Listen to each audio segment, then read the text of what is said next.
శ్రీ శ్రీ శ్రీ ఆచార్య ప్రబోధానంద యోగీష్ల వారి పాదపద్మములకు నా సాష్టాంగ నమస్కారం తెలియజేస్తూ, నా పేరు సుదర్శన్, మాది కడప. క్రిస్మస్ సందర్భంగా నాకు ఇచ్చినటువంటి వాక్యము మార్కు సువార్తలోని 3వ అధ్యాయము 35వ వచనం. దేవుని చిత్తము చొప్పున జరిగించువాడే నా సోదరుడు, సహోదరి మరియు తల్లియు అని చెప్పాను. దీని వివరణ: దేవుని చిత్తము అనగానేమి అని మొదట ప్రశ్నించుకొని పరిశీలించి చూచిన ఎడల, ఆయన తెలిపిన ఆజ్ఞలే దేవుని చిత్తము అని తెలియచున్నది.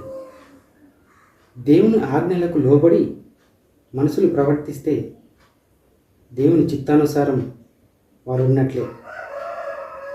ఆయన ఆజ్ఞలకు అతిక్రమించి మన ఇష్ట ప్రకారం నడుచుకుంటే సాతాను మార్గంలో నడిచినట్లు అగుదురు. దేవుని అంశ భగవంతుడి భూమి మీదకి వచ్చినప్పుడు ఆయన జ్ఞానము తెలిసిన వారు, ఆయన జ్ఞానము ప్రకారము నడుచుకున్న వారందరూ మరియు ఆయన తెలిపినటువంటి ఆజ్ఞలను అందరికీ తెలియచేయు వారందరూ భగవంతునికి సన్నిహితులగుతారు. అట్లు కాక వారి ఇష్టానుసారము ప్రవర్తించు వారందరూ సాతాను మార్గంలో నడిచి భగవంతునికి శత్రువులగుతారు.